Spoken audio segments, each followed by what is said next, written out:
مقدس اور پاک ہستیوں کے مشکبار تذکرے پر مشتمل ایک نئے سلسلے قصص الانبیاء کا آغاز کیا جا رہا ہے۔ ایک بات ذہن نشین رہے کہ یہ کوئی تحقیقی یا علمی پروگرام نہیں ہے، بلکہ عام فہم انداز میں انبیاء کرام علیہ السلام کے حالات زندگی اور ایمان افروز واقعات و قصص پیش کرنے کی ایک کوشش ہے، تاکہ ہر طرح کے سامعین کو انبیاء کرام کے بارے میں بنیادی باتوں کا علم ہو۔ اس سلسلے کا آغاز حضرت آدم علیہ السلام سے کیا جا رہا ہے۔ آسمان دنیا کی گہما گہمی کسی بڑی خبر کی نوید سنا رہی تھی۔ چوں وقت گزرتا جا رہا تھا، تسبیح و تحلیل میں مصروف فرشتوں کے تجسس اور بے چینی میں اضافہ ہوتا جا رہا تھا۔ نظریں بیت المعمور پر تھیں اور کان اللہ کی پکار کے منتظر سے۔ بالآخر انتظار کی گھڑیاں ختم ہوئیں اور رب ذوالجلال کا حکم فضا میں بلند ہوا، میں زمین پر اپنا نائب بنانے والا ہوں۔ فرشتے اس فیصلے پر حیران اور متعجب تھے۔ ان کا خیال تھا کہ جنات کی طرح یہ بھی زمین پر لڑائی جھگڑے اور فساد کریں گے، چنانچہ انہوں نے اس فیصلے کی حکمت کو معلوم کرنے کے غرض سے ڈرتے ڈرتے عرض کیا، اے ہمارے رب، ایسے شخص کو کیوں پیدا کرتا ہے جو زمین میں فساد کرے اور خون بہائے، اور ہم تیری تسبیح و حمد اور پاکیزگی بیان کرنے والے ہیں۔ اللہ تعالیٰ نے فرمایا، جو میں جانتا ہوں وہ تم نہیں جانتے۔ حضرت ابو موسیٰ اشعری رضی اللہ تعالیٰ عنہ سے روایت ہے کہ نبی کریم صلی اللہ علیہ وسلم نے ارشاد فرمایا کہ اللہ تعالیٰ نے حضرت آدم علیہ السلام کو ایک مٹھی خاک سے پیدا فرمایا۔ یہ مٹی تمام روئے زمین سے حاصل کی گئی۔ یہی وجہ ہے کہ حضرت آدم علیہ السلام کی نسل میں مختلف رنگ و زبان کے لوگ پائے جاتے ہیں۔ حضرت ابو ہریرہ رضی اللہ تعالیٰ عنہ سے روایت ہے کہ حضور صلی اللہ علیہ وسلم نے ارشاد فرمایا، جب اللہ نے حضرت آدم علیہ السلام کو پیدا فرمایا اور ان میں روح پھونکی تو ان کو چھینک آئی، جس پر انہوں نے الحمدللہ کہا۔ یوں سب سے پہلے ان کے منہ سے اللہ کی حمد نکلی، پھر اللہ نے برحمک ربک فرمایا۔ اللہ تعالیٰ نے حضرت آدم علیہ السلام کو 4 عظیم شرف اور مرتبے عطا فرمائے۔ نمبر 1، اپنے ہاتھ سے پیدا فرمایا۔ نمبر 2، ان میں روح پھونکی۔ نمبر 3، فرشتوں کو سجدے کرنے کا حکم دیا۔ نمبر 4، اشیاء کے ناموں کا علم عطا فرمایا۔ اللہ تعالیٰ نے حضرت آدم علیہ السلام کو تمام نام سکھا کر ان چیزوں کو فرشتوں کے سامنے پیش کیا اور فرمایا، اگر تم سچے ہو تو ان چیزوں کے نام بتاؤ۔ فرشتوں نے کہا کہ اے اللہ، تیری ذات پاک ہے، ہمیں علم نہیں سوائے ان چیزوں کے جو تو نے ہمیں سکھا دی ہیں، بے شک آپ بڑے علم و حکمت والے ہیں۔ پھر اللہ تعالیٰ نے حضرت آدم علیہ السلام کو حکم دیا کہ ان چیزوں کے نام بتاؤ، تو انہوں نے ان سب چیزوں کے نام بتا دیے۔ اللہ تعالیٰ نے فرمایا، دیکھو، میں نے تم سے نہ کہا تھا کہ میں زمین و آسمان کے تمام پوشیدہ چیزوں سے واقف ہوں، اور ان باتوں کو بھی جانتا ہوں جن کو تم ظاہر کر دیتے ہو اور ان کو بھی جن کو تم دل میں رکھتے ہو۔ اللہ تعالیٰ نے تمام فرشتوں کو حکم دیا کہ حضرت آدم علیہ السلام کو سجدہ کرو، تو ابلیس کے سوا سب نے سجدہ کیا۔ اس نے انکار کیا اور تکبر کیا اور وہ کافروں میں ہو گیا۔ اللہ تعالیٰ نے ابلیس سے پوچھا، جب میں نے تجھے حکم دیا تو کس چیز نے تجھے سجدہ کرنے سے باز رکھا؟ اس نے کہا، میں اس سے افضل ہوں، تو نے مجھے آگ سے پیدا کیا اور اسے خاک سے۔ اللہ تعالیٰ نے فرمایا، تو بحث سے اتر جا، تجھے حق نہیں تو یہاں رہ کر غرور کرے، پس نکل جا، بے شک تو ذلیلوں میں سے ہے۔ اس نے کہا، مجھے اس دن تک مہلت عطا فرمائیے جس دن قیامت آئے گی۔ اللہ تعالیٰ نے شیطان کو مہلت عطا فرمائی، تو اس نے کہا، میں اب تیرے بندوں کو قیامت تک بہکاؤں گا، آگے سے، پیچھے سے، دائیں سے، بائیں سے۔ اللہ تعالیٰ نے فرمایا، جو لوگ تیری پیروی کریں گے میں تجھ سمیت ان سب کو جہنم سے بھر دوں گا۔ یوں تو جنت میں تمام آسائشیں اور نعمتیں موجود تھیں، لیکن اس کے باوجود حضرت آدم علیہ السلام تنہائی اور اجنبیت محسوس کرتے تھے۔ چنانچہ اللہ تعالیٰ نے ان کی تنہائی دور کرنے کا بندوبست فرمایا اور حضرت حوا علیہ السلام کو پیدا کیا۔ حضرت ابن عباس رضی اللہ تعالیٰ عنہ سے روایت ہے کہ حضرت حوا علیہ السلام کو حضرت آدم علیہ السلام کی بائیں طرف کی چھوٹی پسلی سے پیدا فرمایا جب وہ سو رہے تھے۔ پھر اللہ تعالیٰ نے حضرت آدم علیہ السلام کو حکم دیا کہ وہ اور ان کی بیوی جنت میں سکونت فرمائیں، اور فرمایا، جہاں سے چاہو بلا روک ٹوک کھاؤ، لیکن اس درخت کے پاس نہ جانا ورنہ ظالموں میں سے ہو جاؤ گے۔ حضرت آدم علیہ السلام اور حضرت حوا بڑے آرام و سکون سے جنت میں رہنے لگے۔ روایت میں ہے کہ حضرت آدم علیہ السلام 100 سال یا 60 سال جنت میں رہے۔ اس عرصے میں دونوں پر جنت میں کسی بھی حصے میں جانے پر پابندی نہیں تھی سوائے شجر ممنوعہ کے۔ شیطان اب ان دونوں کا کھلا دشمن تھا اور اپنی سزا کا بدلہ لینے کے لیے بےقرار بھی۔ اس کی شدید خواہش تھی کہ یہ اللہ کے حکم کی خلاف ورزی کریں۔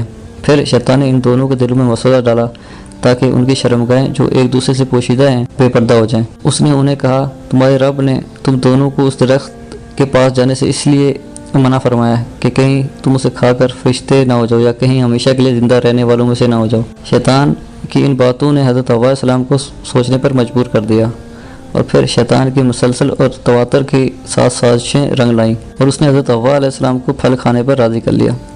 ایک دن حضرت حوا علیہ السلام حضرت آدم علیہ السلام سے کہا، ہم اس شجر ممنوع کا ذرا سا حصہ کھا کر تو دیکھیں آخر وہ کیا راز ہے جو اللہ تعالیٰ نے اسے کھانے سے منع فرمایا ہے۔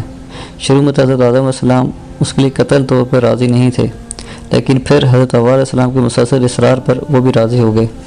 پھر ان دونوں نے پھل کو پوری طرح چکھا بھی نہ تھا کہ ان کی صدرگاہیں ایک دوسرے پر عیاں ہو گئیں۔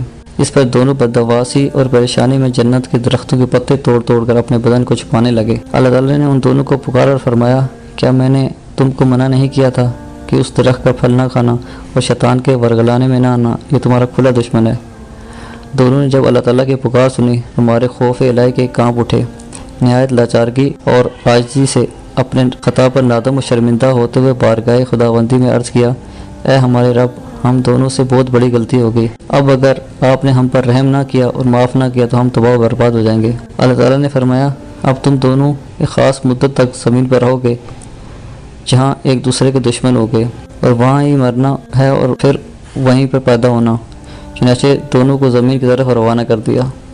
روایت میں ہے کہ حضرت آدم علیہ السلام کو ہند، حضرت حوا علیہ السلام کو جدہ اور ابلیس کو بصرہ سے چند میل کے فاصلے پر دمشتیمان کے مقام پر اتارا گیا۔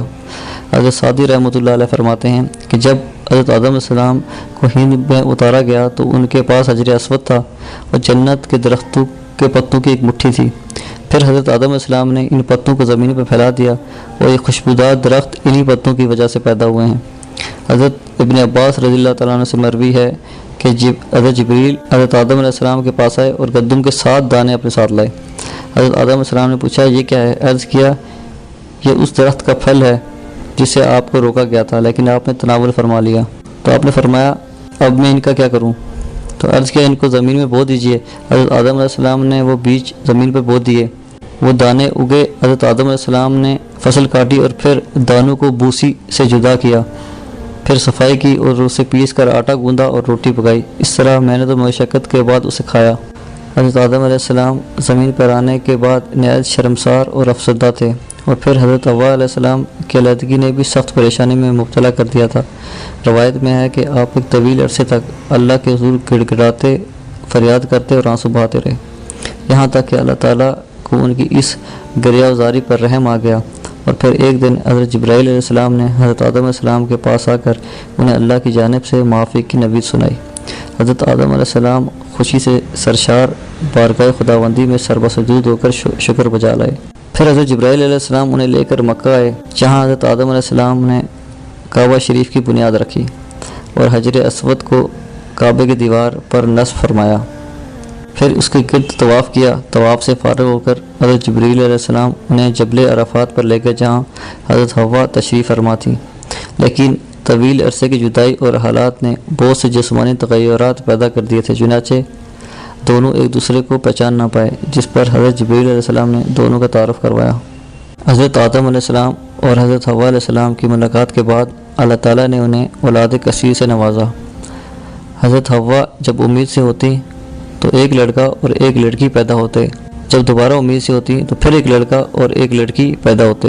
پہلے والے لڑکے کی شادی دوسری مرتبہ والی لڑکی سے کر دی جاتی اور دوسرے والے لڑکے کی شادی پہلے والی لڑکی سے کر دی جاتی۔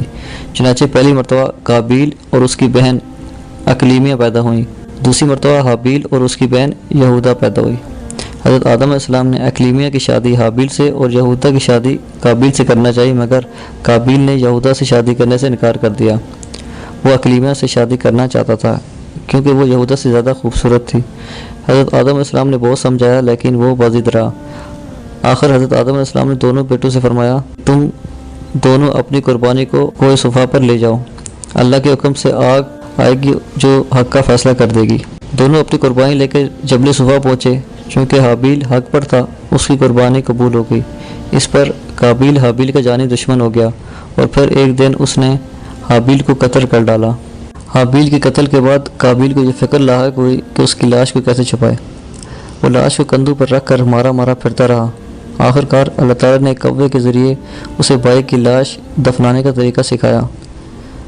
قرآن پاک میں ہے، پھر اللہ تعالیٰ نے ایک کوے کو بھیجا جو زمین کھودنے لگا تاکہ اسے بتائے کہ بھائی کی لاش کو کیسے چھپائے۔